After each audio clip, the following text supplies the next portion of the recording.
Faculty Spotlights focus on a technique an instructor uses to increase student engagement or on a particular learning objective. Professor Amy Gottfried recently started teaching her chemistry class in a team-based learning classroom with 130 student capacity. We spoke with her about her experiences as she fine-tuned her pedagogical approach to this style of space. Greetings, I'm Carla Stelrecht, and we're here today talking with Professor Amy Gottfried. We're going to talk about her course, Chemistry 230, and her experiences teaching in the new team-based learning classroom in the undergrad science building. Greetings, Amy. Hi, Carla. How are you? So let's get us started. Talk a little bit about this course. Give us some of the backdrop. How did you come to be teaching in one of these rooms, and how has this course been taught in other years? I have taught the course for almost 10 years now. Ooh. And it's a chemistry course I have mostly sophomore, junior, seniors because it falls at the end of the student sequence that they normally take.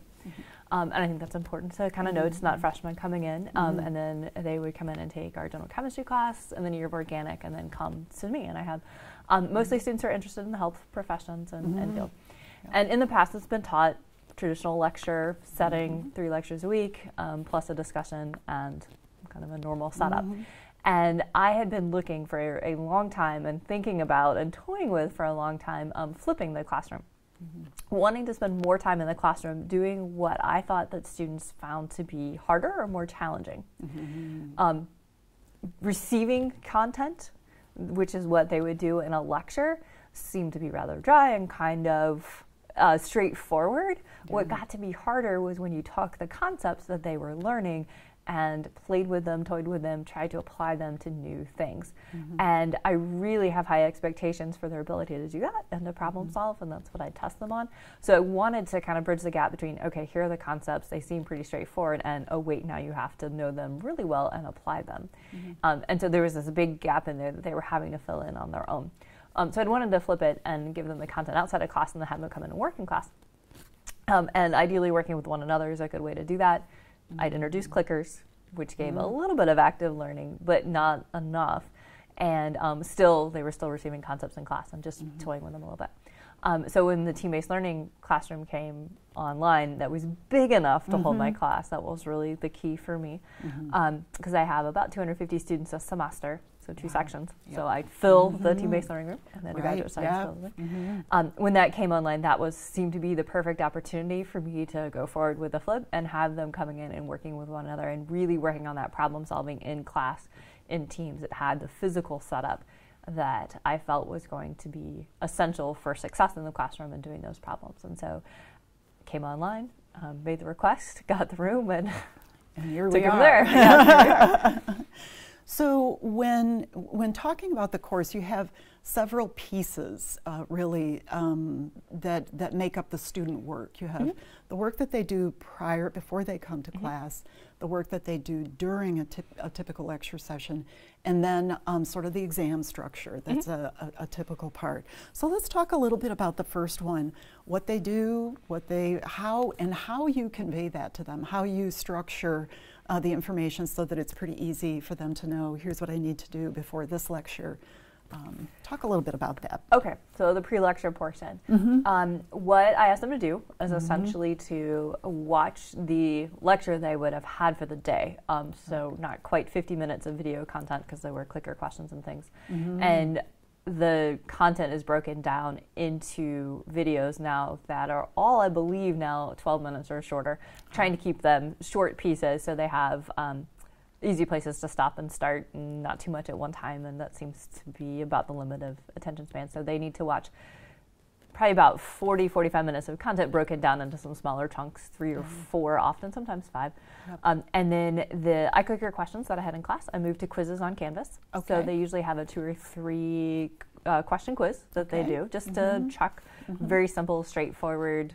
Have you watched the videos? Do you know the content? And get into the quiz questions. And then I've had them doing online homework as well. There was a homework component. And so they do a 4 or 5 quantitative problems just to see if they can take that first step in applying the concepts. So that's a lot to do ahead of time. And how do I make it accessible for them so I know exactly what to do? I've used Canvas as the platform, and they have one page for each pre-lecture activity. And so it has a link to each of the videos, a link to the quiz, and then a link to the homework. And so before class, they just go down, you hit all the buttons and go from there. They do have a grade that they would see on the quizzes and on the homework, so they could always check to see that they've completed that with their grades in Canvas. But the videos, there's not any check on or any way to. And am I correct? Did you use Quizzes Next? Yes, I did. I used Quizzes Next. Any thoughts about that you want to share? The reason that I went with Quizzes Next is because I wanted to use the Quizzes Next like I used the iClickers in class, where they got a point just for doing the quiz. And they got a point for getting the correct answer. So there was that combination of you're putting in the effort, but you're also not just clicking a button to be done. You actually need to think about what the answer is. And that's why I used Quizzes Next, and it worked pretty seamlessly for me. Good. So the second piece of the pie, if you will, is what they actually do in class. Talk a little bit about how a typical class session goes. Okay. They come into class, are working with a group of, the table seats 6, so they'll usually have 3 or 4 or 5 other people there, depending on the day and who they're with. And I will usually propose some combination of problems and clicker questions. So I still use clicker in class, but I use it a little bit differently, and I can use it with more extensive problems. It doesn't have to be a short one. We can kind of build up to it and be working on something. And so if they have clicker, they can do it on their own. They could also do it as a group and talk about it. And in class, I'd always wanted them to talk with one another as they did clickers, and now they are much more likely to do that because they're already in the team format. They're used to working on problems with their team. So the clickers, the clicker part. The other part is problems parts. I'll put up the problem up on the screen. I also put it up ahead of time, so if anybody wants to look at their own device or kind of have that content, they can look at it. But they're responsible for doing that problem up on a whiteboard. Each group has a whiteboard, and they will work to solve that problem. And while they're working on the problem, myself and the 2 GSIs who are in the room will float around, see if they have questions, see if they need help, see if they get stuck, give them some feedback on their answers. And they ultimately have to turn in a picture of their work on the whiteboard to receive credit for their group work during the day. So they pick a secretary, somebody writes, and they get to work on the board. Can you talk a little bit, that particular classroom is a good size. Yes, it is. Can you so talk a little bit, I've been able to watch you teach a couple times, and it's been pretty amazing because you have help, you have your GSIs, and it's very, it's got a nice dynamic feeling without being chaotic. But you have lots of techniques for really covering the room and maintaining that connection in such a big space. Can you talk a little bit about? Sure, I get my steps in. About that, you do. During class. You do. So that space is big physically, but I have fewer students than I'm used to seeing at a lecture hall. So because it's capped at 120-ish or so. So I know for many people that sounds big. For me, that's medium. That's not too bad. And in terms of getting around, the way that my GSIs approached it the first semester was each of them kind of took half the room. So that they stayed on their half and worked with that group of people the whole time. And that seemed to work well for them. And then I try and do the whole half and try not to repeat and come to the same groups all the time, and really make a conscious effort to get to all the corners and all around the room. And you kind of get to know which groups need a little bit more help and which groups have the questions that you're going to need to answer. If groups don't have any questions or you're kind of wandering around, I know myself and the GSIs kind of lean in on the desk in between the tables and just listen. And the students get used to having you around and kind of there and kind of looking for you. And the good news is with 3 people in the room wandering around, they can usually find somebody if they have a question pretty quickly. Stuck. So try and manage the space that way. One of the other challenges in the room is when you bring the whole group together. I should add that piece in. When the students get done working on the problems or a clicker question, we always have a debrief. So when I pull them back together, learning the timing on that has been a challenge. You know, I need to get as many groups as possible done, but not have groups waiting on me too long. So that's one of the challenges with the group work. But when I pull them back together, we always have a debrief and go through the problem. And many, many times, I'll start that off by asking the GSIs to find a group to get us started. try and approach that group with a pretty straightforward question. What did you talk about? I don't care whether you got the answer right or wrong. What did you talk about? What's one thing we need to address? What's one concept that you used? You know, how'd you take that a step further? Or if we're talking about a couple of statements that we have to say are true or false. Okay, so what were you thinking about? What did you talk about at your table? Very simple. Try to get them comfortable with answering. And when I bring them back together, one of the things about the room that I use is the stage that's in there. And I know you've observed and commented before, when it's come back together time, I pop up back on the stage. So I become higher and I start speaking from there, and they know it's time to listen. And one of the challenges of the room is you cannot see all of the students at one time. I always say I can see all of the students in the class, just not all at one time, because when you move the whiteboards in there, it blocks some people out. So I tend to walk back and forth across the stage so I can always look at a group who's talking to me or asking a question, so I can see them. So I have that eye contact there, and then kind of address different groups at different times. So that's one of the ways that I use the space in the room, as I definitely use that stage to signal time to come back together, time to debrief. And that way the students have the answer they have worked with in their group. But they also get the feedback of, okay, that's right or that's wrong, you were in the right direction, you needed to think about this. And I really try and use that time to build in problem-solving strategies. Makes sense. Okay, so how did you know to do that? What are some things you should think about? What are some tools that we had to use? Why is this a good tool? And to answer questions like that, because that's really, really what I wanted the TBL time for, was to work on those problem-solving strategies and how to apply those concepts. And you're using the catch boxes to give give sound amplification for students commenting. For the students. And the GSIs help with that. The GSIs help with that. I think I have to give them credit. One of the things I think that was hardest for the GSIs was going up to a group and handing them the catch box. Some GSIs are more comfortable with that than others, which is true, and I appreciate it. They developed some different strategies, and sometimes they would say, okay, I'm going to call in your group next, just so you know. Or, you know, it's your group's turn, it's coming up, or you guys had a really good answer, I want you to answer. So the GSIs kind of developed some strategies for that. So that they didn't feel like they were being abrupt or catching people by surprise. Makes sense. And their goal was always to call on different groups every time. So once the group was done, I'm like, hey, here's a nice easy one, go ahead and get it over with. You know, and sometimes I would ask for volunteers, but usually I would ask the GSIs to place the catch boxes on a table. And if you have 6 students at a table, one of them's usually brave enough to answer. To pick it up, I'm sure there are students who never talked into them the whole time, and that's okay. That's fine. Yeah, that's fine. That makes sense. I respect that. You taught from a mobile device? Yes, I used my iPad. I was so excited to have wireless iPad in that room. And it's useful for several things. One, so I can get up on the stage with it. Otherwise, you're tied to a podium. And the podium is not the place, I think, that you want to do the debrief from. It's just down on the floor. It's not. It's closer to some groups than others. And some would definitely not be able to see me. So I like the iPad to walk around, to be able to solve the problems, to be able to write it out, and it gets lecture captured. And I can take, and it captures my notes, and I can, after class, I always publish a PDF file of the problems for the day with the solutions that we wrote out on them, so they have those as well to look back on. And I use my iPad in a different way in the classroom. One of the things that I like to do, if I saw a really insightful solution or a really neat way of solving a problem, sometimes I ask them to draw pictures or graphs. I would go around and I would take pictures of the boards. It was great. And then I could easily do that with the iPad, switch back to my photos, put them up and say, okay, so here's what this group did. All the groups love it. Ooh, you can take a picture of our board. Everybody gets all excited. It's like getting gold stars up. And so that was something that was really fun to do, to be able to capture and just put up and say, hey, here's work from a board. Or I'm looking for really good work or neat work or a different way of solving the problem. Or even just so I don't have to write it all out. Here it is, especially if it was a longer quantitative problem. Makes sense. Makes sense. So the last piece is sort of the structured exams. Any comments you want to make? Did they take exams in the classroom, or did you find an alternative space? We found an alternative space for a couple of reasons.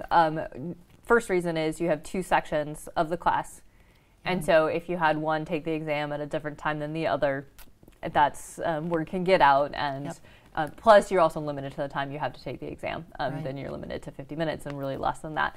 And they're usually a little bit longer. And so what we traditionally have done, like I stuck with the traditional chemistry way of doing things. And most of the large classes do exams during the evenings, so you have a common exam time for both sections and come in and take them. So we did not use that space to do exams because I wanted everybody to do it at one time. And I think it would have been a little bit crowded at the tables. They're pretty tight in there. And that doesn't give people enough space and opens the door to wandering eyes, intentional or unintentional. So that was, I don't think it's an ideal space for exams. So we did those outside of class. But what was interesting is the material that I used in class, so problems were old exam questions. And what I tried to do, I've been teaching the class for a long time, so I have a lot of content. And they usually are given several pages of old exam questions and problems to work on to prepare for the exams, as I think is a good tool. I tried to make those shorter because I knew they were doing more prep time before class, so make those a little bit shorter, still enough to work with, and then use some of the problems in class. And so I was telling them what we're doing in class is just the time that you would be spending on that. I have it broken down a little bit differently. It doesn't, working with the groups doesn't lend itself to doing a whole exam page at a time, but I break them down and I'm like, these are just old exam questions, so we can do some problem solving strategy on those.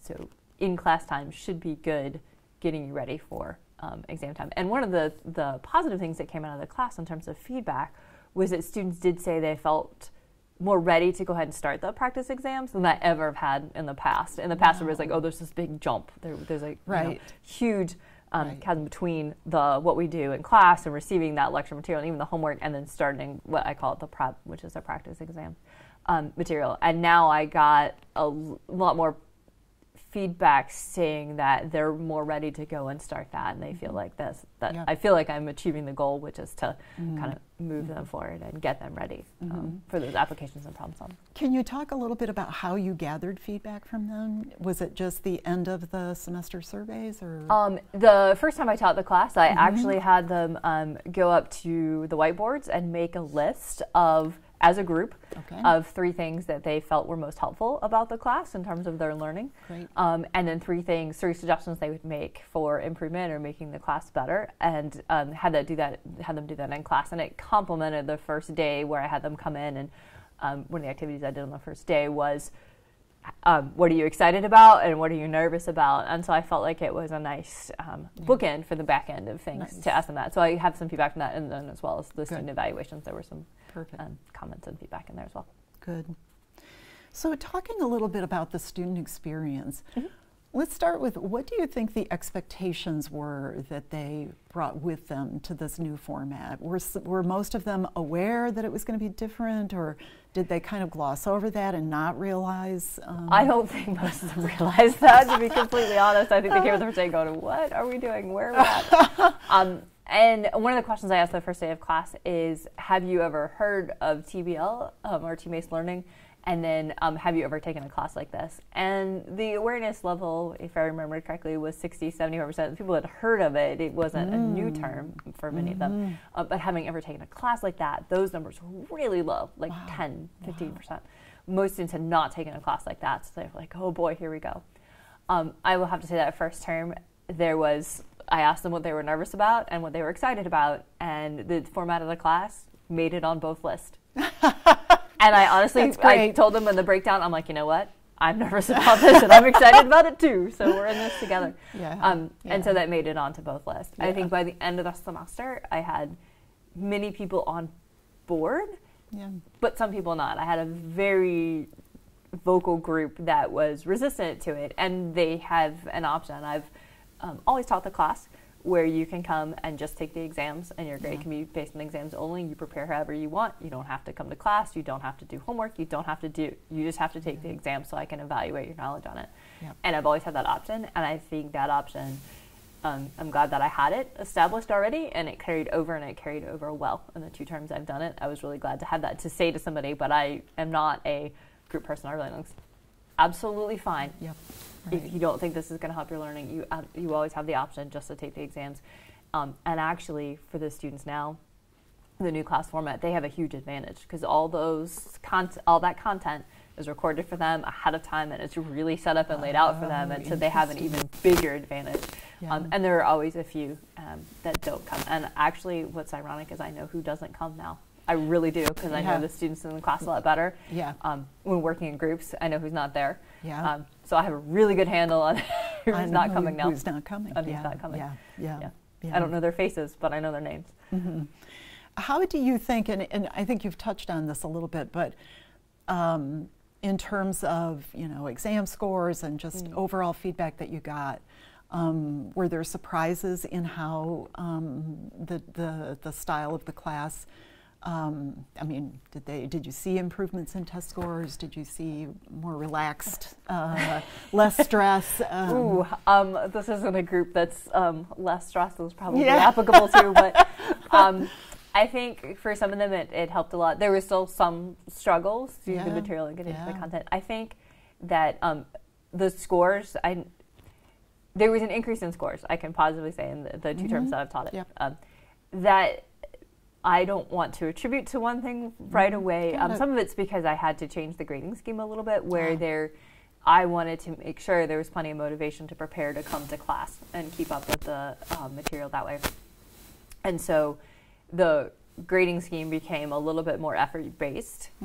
And so that does help. I think exam score-wise, though, it felt, and of course I'm a scientist and want hard numbers to back this up, but the ones who weren't coming tended, not always, there were a couple that did well, tended to be in the group that didn't come to class. They didn't particularly do well in exams. Tended to be, not true for everybody. I had a couple students spring term who came, and the ones who don't come don't tend to get A's, though. They tend to get B's. And an A is hard to get in the class, don't get me wrong. But they can do it and it can be done. But I think in order to get the most out of it, it really helps to come to class. I think exam score wise, for some of the material, we did do a great job, and we got to go thoroughly through it, thoroughly problem solve through it, and I saw that in some of my earlier exams. And so we were topping out and doing really well, and I'm asking the same kind of questions, and then when it gets more complicated, it got harder again for them, and you saw some difference in grades. But I think the performance was probably better, is my gut instinct. Anything you want to say about the grading scheme? You had just anything you want to talk about how you had that set up in Canvas that might be helpful for people? So students received, I guess, effort points where they did ahead of time, so they had to prepare. So their quizzes and homework earned them points.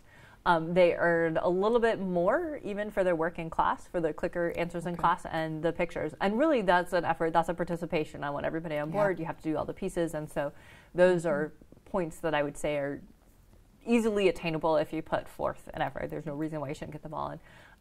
One of the things that I can talk about or come back to on that is how many they could drop or what if they weren't in class. But they had the effort points for their pre-work and their in-class work, and then they had the exam scores.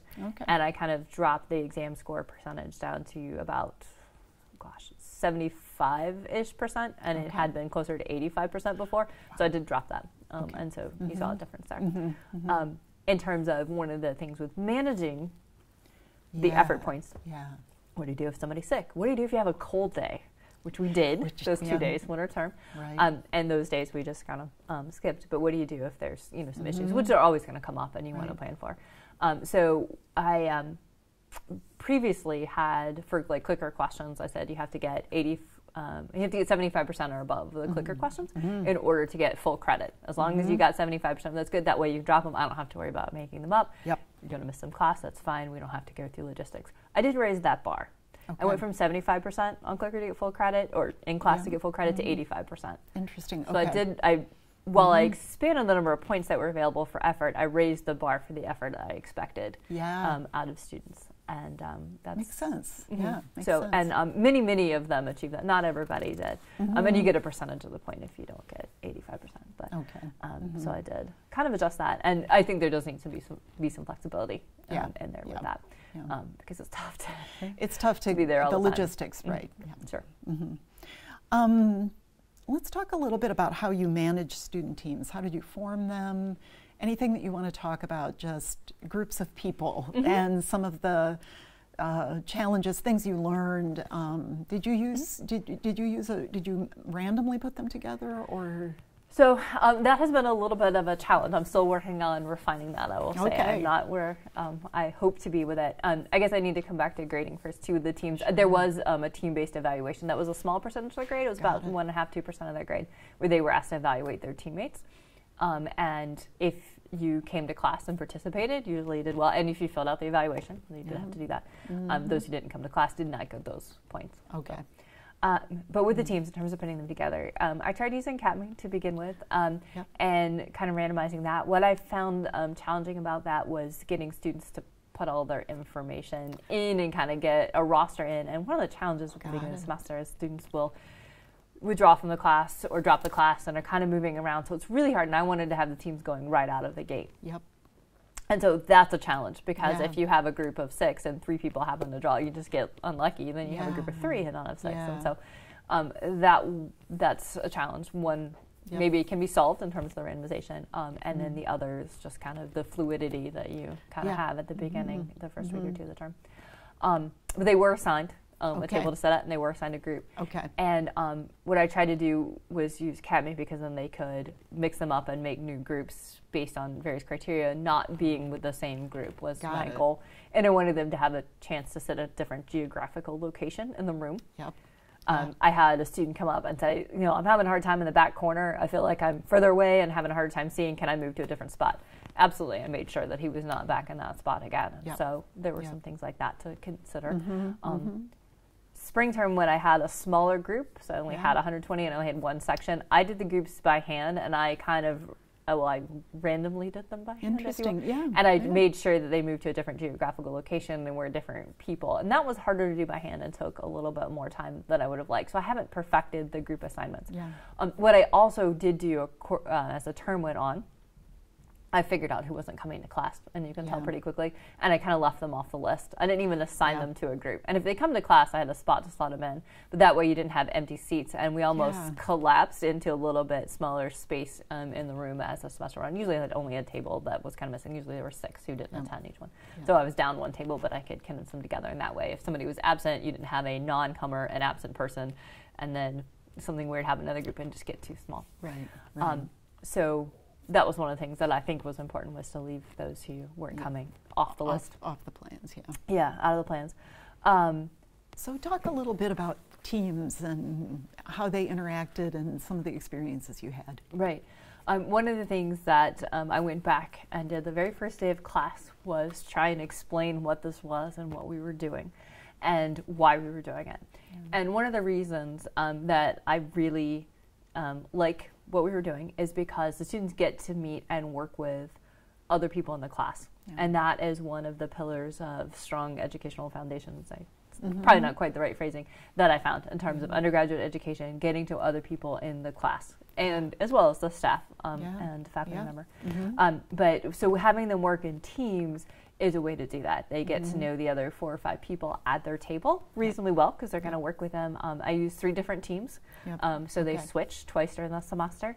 And so they're working with them for a little while, and then they switch, and then they switch again. And so that gives them a chance to meet, 15 new people in the class, maybe more than that, depending on what their team is. And I think that was a very positive piece of it that the students enjoyed. Sometimes they knew another person at their table, but certainly not everybody. And then they get to meet some other people. It's opportunities for networking, learning, studying.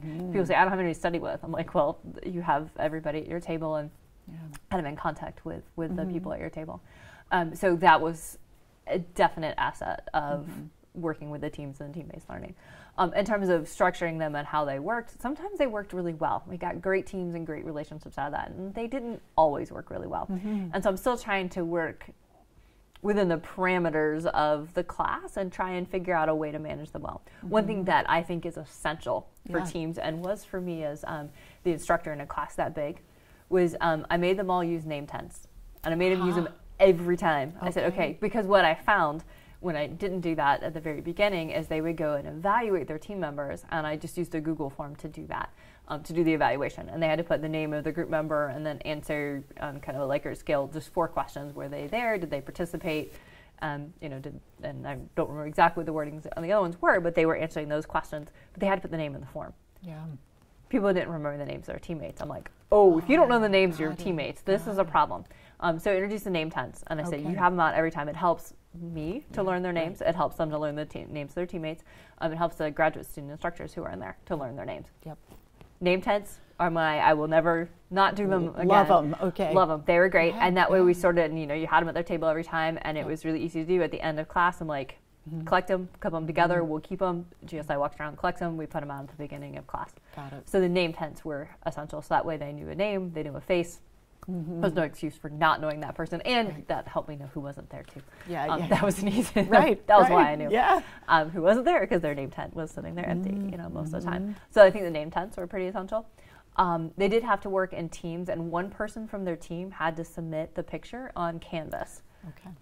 And that was an interesting exercise. The pictures were due at the next lecture, and eventually I made them do at the end of the next TBL meeting. So that way, if the picture didn't get up, you would see your teammate again and can poke them and say, hey, you were supposed to be in charge of the pictures this time. They're not up yet, or get them up. So at least they'd meet with their team again and could check and had a way to hold that person accountable so nobody forgot it and to do the picture. So having those pictures due at the end of the next meeting became essential. Learned that. Good. That would be a tip. Yeah. And what was interesting is sometimes somebody would forget to put the pictures up, and then their team would not get the points for that day. Usually if they approached me and said, my fault, my responsibility, I forgot to put them up, they would still get the 0, but I would give their team members the points. I would go in and do that because they had spoken up and said, it's my responsibility, my thing. And so that's how I would handle that. If nobody said anything, then everybody's grade was just a 0 for that class. So there was that responsibility kind of aspect that they were accountable to their team for those team points, and then the evaluation points. So there was a little bit of accountability built in there. What I wish I could do is kind of get a little bit more of a group personality dynamic kind of piece, and that's a little hard to capture. I'm not sure CATME would have captured that because CATME has some different categories that you can pick, how much do you want to work and how invested in class, or what kind of learner or leader are you, but there were still some dynamics that occasionally you'd have a more dominant person and somebody who was a little quieter. Yeah. One thing I did like about the way I did do the evaluation in that Google Doc, they had to put in the person's name, do the 4 Likert scale questions, and then I asked for any compliments or constructive comments. And I basically said, I'm going to share this with your teammate. I want this to be positive if you have anything to put in there. And what I really loved about that was then I would take that information and put it into basically their assignment grade in Canvas. And you got a lot of, you did a really good job. I like how you spoke up. And I think that affirming people for doing a good job in terms of leadership is just something that we don't do enough of. And it was a really neat way to kind of feed in. Or you get you have really great ideas. You should speak up more. Yeah. Encouragement like that from your peers is a great gift to give to somebody. Yeah. And to let them know that they really are respected and that other people want to hear what they have to say. So I think that was a really neat piece of the team dynamics that I wasn't expecting, but that I could push out and could use. And so I like the Google form as the team evaluation because it gave them a way to give feedback to others. And I never received anything negative out of that. I basically said, this is all positive. I'm going to share it with other people.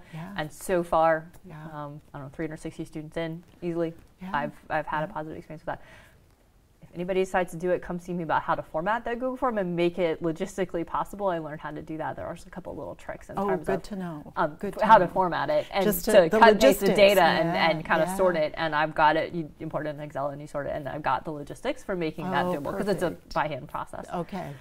So it takes a little bit of time. But I think that the time was worth it if you do it 3 times a semester. Sit down and I got faster every time for sure at it as I thought about how to set up the form so I could get the data that I wanted. And so that was a piece of it, but that I had to do by hand. I still don't have all the group dynamics figured out.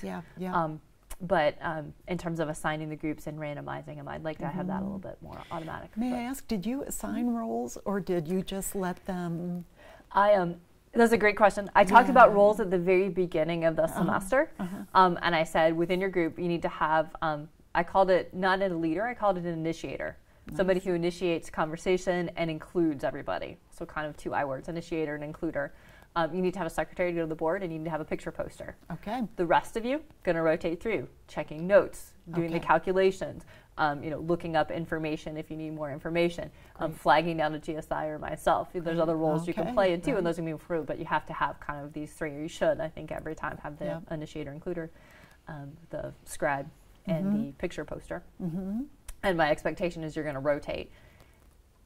Often I would have up on my top slide at the beginning of class, you know, switch roles, pick, initiator, scribe, and picture poster. Okay. I never enforced that. I didn't have a good way of kind of getting in there and enforcing that. Yeah. I did notice that the scribe role kind of rotated. I didn't see or observe any one group where you had one person writing all the time. The picture poster, I could tell rotated through some in the picture formats or kind of what they were doing. I mean, I didn't look at all the details, but I encouraged them to rotate through those roles, and often by the first slide, okay, so switch roles today. I didn't fine tune it. I didn't dictate it. I didn't sign it. And you think that that was enough? I think that was sufficient, for what they were doing in class. Right. I really do. Did they all manage it perfectly? No.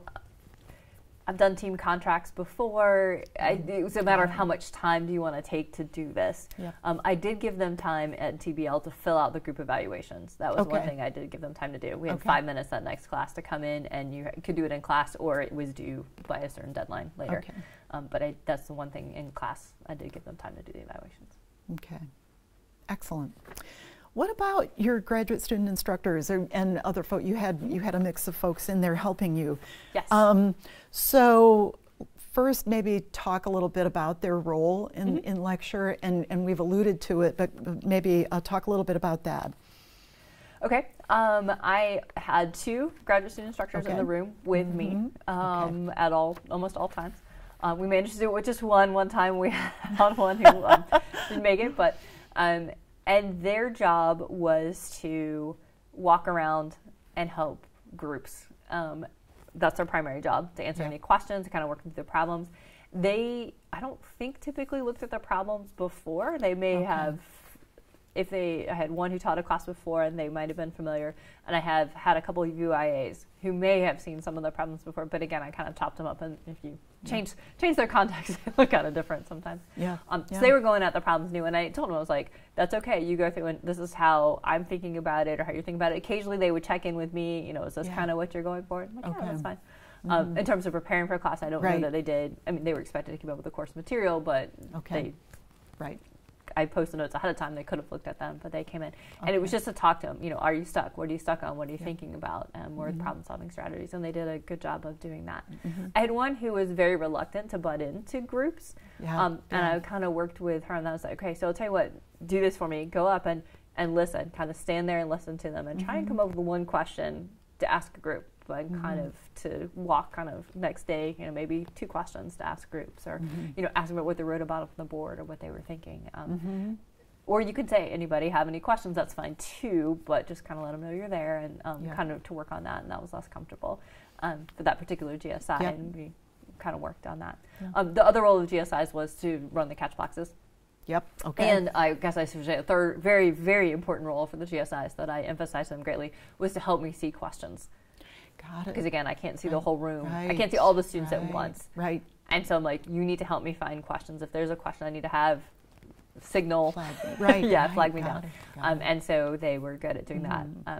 And then again, manipulating the catch boxes, putting on the tables to the group. So we're talking to the group, okay, you're going to go next. I'm going to put the catch box on your table, kind of moving those around.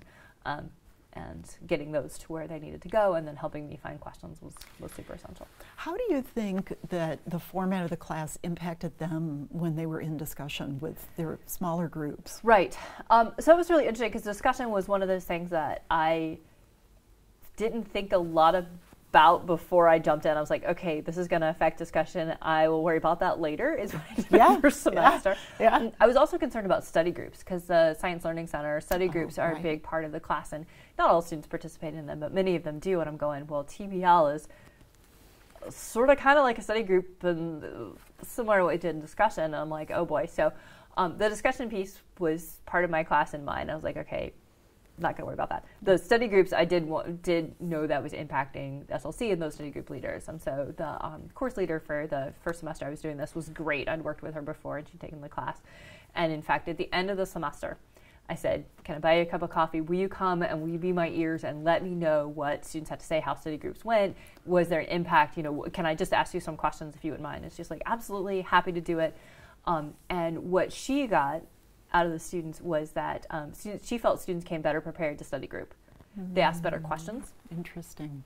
Because they were doing this work ahead of time and they'd had the team-based learning, and study group was another chance to do problems in a less formal setting, and you didn't have me breathing down the neck or looking over the shoulder. Right. And the study group leaders had some valuable skills too, and she did not feel like it impacted the study group program in any way other than they asked better questions. They were better prepared to go and do work. I was like, well, brilliant. That's great. Yeah. And she felt like there was a lot of positive feedback about the whole team-based learning process coming from the students, that for the most part they were happy with the environment, liked it, felt that it was helping them learn. So she gave me good feedback. Yeah.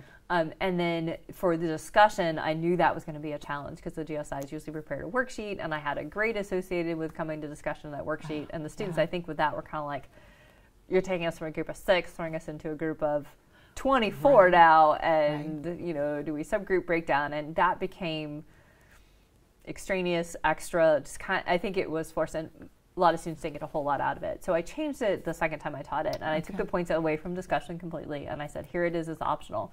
And the way I ran it, it was a spring term, which is always a little different than a fall or winter. But the first day of the week they had discussion. I said, here's a worksheet. It's just extra prep problems. If you want the extra problems to practice for exams, you come to discussion, you can get the worksheet, and you can work through it. It's a day of problem solving. And then the second day of the week was, okay, you've got the practice problem, that set of packet, you bring that in, you have any questions on it, you get your questions answered.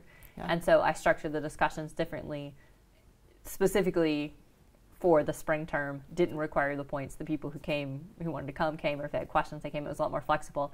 And the graduate students were positive about the effects that had. They got the students who were there, who wanted to be there. There was a purpose. I gave them the worksheets. They didn't have any prep time to do for that. They just needed to go through the one worksheet I gave them for the first day, and then the second day they were answering questions on. Terrific. Yeah. So that seemed to be a much better structure, and I need to fold that into a future term. Your regular term, not spring term. So discussion died, or got reformatted as a result of the TBL. Right. Yes, I know. It had to come back to life in a different way. Did you do anything at the beginning of the term to sort of, you know, any team building or specific development of the team, the GSIs, to sort of level set and set expectations and give them a chance to? We came in and attended one of the meetings in the classroom, and kind of, here's how the team-based learning room is, and here's what we found that works well. And I talked to them a little bit about why I was doing what I was doing, but not, no, I did not do that's a good lot to know. And you with didn't really feel like you needed to? No, I was very cognizant. I saw them more often, which is actually nice, because I was seeing them because they were in class. And so I actually touched base with them more often on a regular basis, and was always like, how's it going? What kind of feedback do you have? And in particular, the second section where we walked back to the chem building, I usually had to walk back to the building with them, which was more conversation than I would have had with them otherwise. And like, what feedback do you have? How you doing? What's working for you and what's not? Like I said, I worked with them more than I ever had in the past, which was nice. And so that relationship just kind of got built in the process of working together. The session you're referring to is something that we put together after a couple of iterations in rooms of different sizes and different configurations, because it really became apparent that this was just a completely different way of interacting with the GSIs, and that there were things we had learned just from watching different cohorts go through those rooms that it was helpful to share with people, to give them a chance to interact as an instructional team. So we felt like that was a helpful, it was a valuable experience. We tried to keep it to like, I think it was like an hour and a half. But just, and the scheduling of those is so hard, but we still feel like for certain teams under certain circumstances, it's a nice way to sort of kick off the, and uncover if people do have anxieties about running microphones around the room. It gives a chance to air that. I wanted to come back a little bit to talking about this idea of how the level of detail you felt you needed. And I know this is going to differ from instructor to instructor. Did you have like a lesson plan, or did you have slide notes, or was none of that really necessary? Talk a little bit about that. I have the advantage of having taught the class a lot of times, so I know the material well.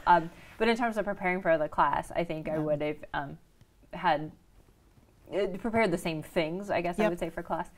Usually for class, in terms of the slides, I had kind of an introductory slide. This is where we're at. This is topic we're working with today.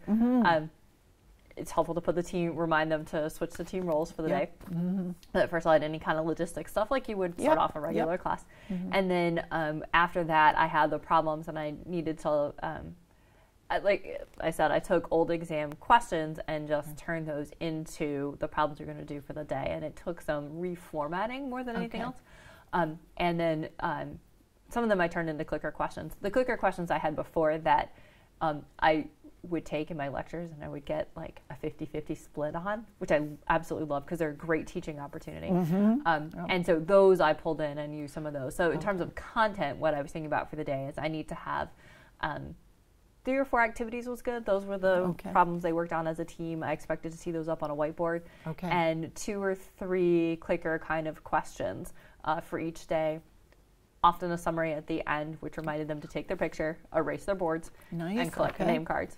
So there's, the front and back end kind of pretty logistic cool things. But usually, like I said, about 3 or 4 activities, depending how long they were, 2 or 3 like clicker questions in there, and then I tried to include answers for some of those as slides. Not that I gave the students ahead of time, but so I had them in there in case I needed to refer back to.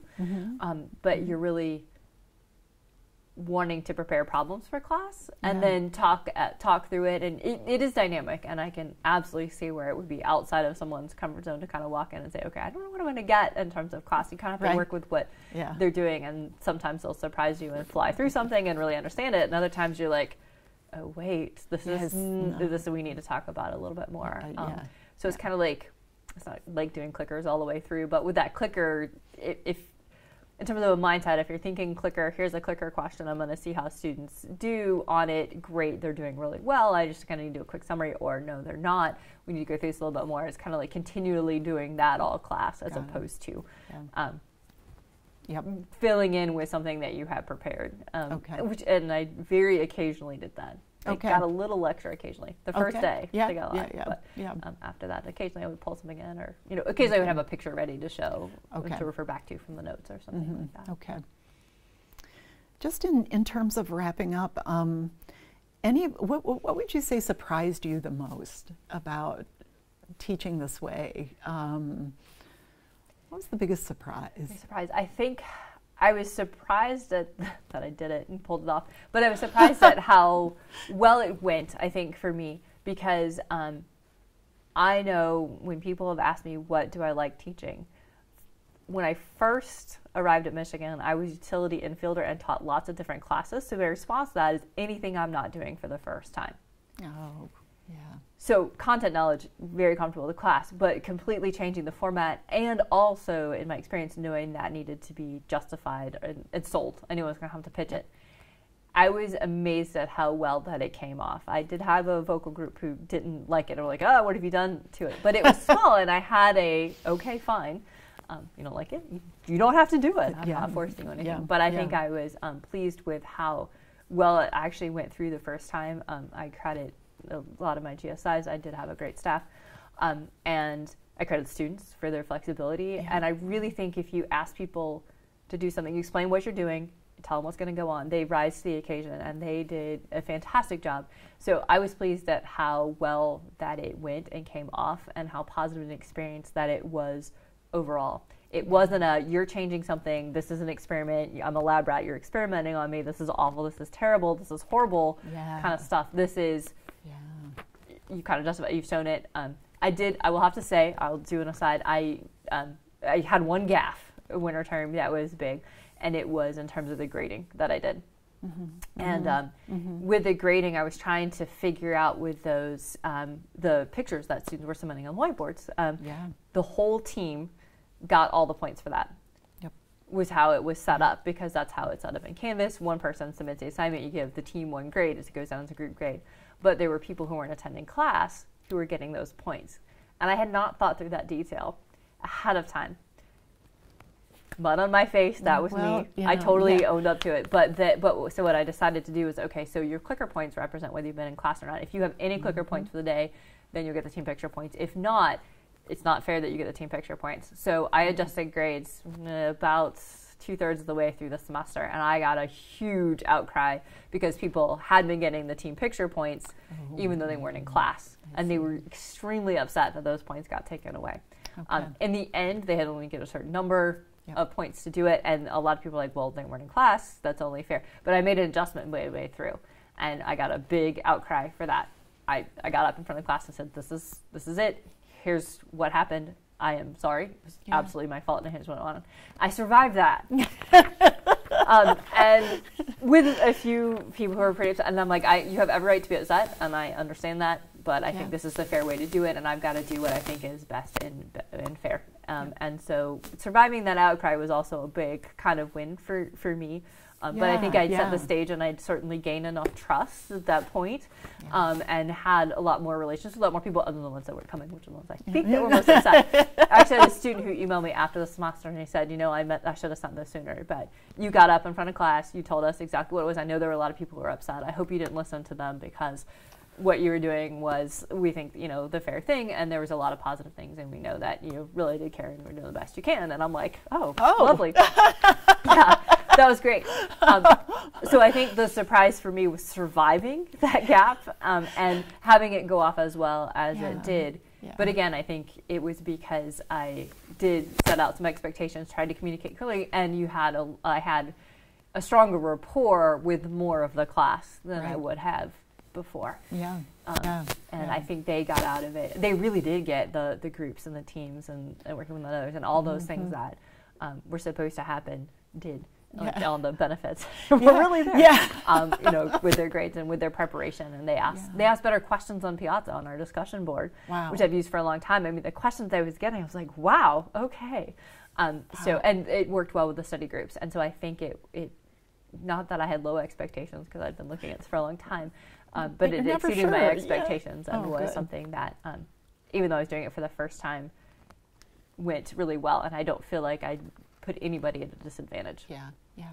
Students also kept up with their work better, because they had every class, they had something due. I think they said that was a plus for them, so that came out of it. And I think having those videos for them to kind of work through, and having the content cut up like it was, actually helped a lot of students, because they could go through it really fast if they knew it, or they could go through it slower or listen to it again, and having it more organized and kind of cut up like that was also an advantage to the students. So the number of advantages, there were some surprises there, in terms of this is what really helped us. I was like, great, good. If you were talking to somebody who was contemplating doing this, so it sounds like it initially is a big chunk of work. It was a big investment. Big investment. It was a big investment in the work. I think I would say two things. And one, I appreciate the support that I got through you and through the instructional team. I think having a sounding board would be important, and somebody just there to support you and bounce ideas off of was tremendously helpful. And it is an investment, and if it's something that you're going to be doing for a while, it's worth making the investment in, and then you've got it, and then it's set, and then you can tweak. I found out I was doing this class, or got the room in the middle of November. I'm super excited, and then it was a lot of work November through sort of April, and then spring, getting that all up and going again is its own beast. Because you used previous lecture captures for the... No, you shot videos. I shot videos. Almost all the videos. Almost all the videos. I had had a couple here and there, but I shot them. And then what I did, my other lesson is make sure you keep your videos shorter, because that was one of the feedback pieces that I got from the students. Some of it was how many I grouped together, but for others, they're just too long. So I took, going in the spring, anything that was much over 12 minutes and reshot that spring. And then I have a couple that are kind of right on the edge of that I'll redo. But now I'll do a couple for the fall. And by a couple, I mean 5 or 6. And so doing 5 or 6. Fine-tuning. Fine-tuning should not be a problem. Getting all the pages set up in Canvas and stuff was also a challenge in terms of putting it all there together. That took a minute. But then it sounds like once that's all in place, tweaking is manageable, but it doesn't stay that level of It took a big investment to begin with, and then fine-tuning spring, I knew I was going to have to put a little bit more time the second time around. And Right. as with most things, that initial time investment, though, is not repeated every semester. It gets smaller every semester, and then you're back down to managing. Okay. That's more hard. We really appreciate this. It's been really fun to work with you and watch you. I have to share the anecdote of the first day, the first time I saw you hop up on the stage.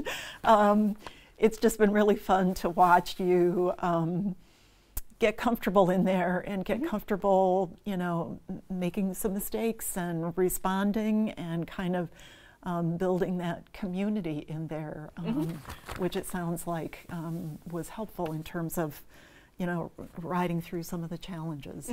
Absolutely, thank you, and I appreciate your support too. Well, hopefully, I think all this information is going to be really helpful for people who are contemplating making a similar move and really what's involved. So we really appreciate it. No, my pleasure. Alrighty, thank you.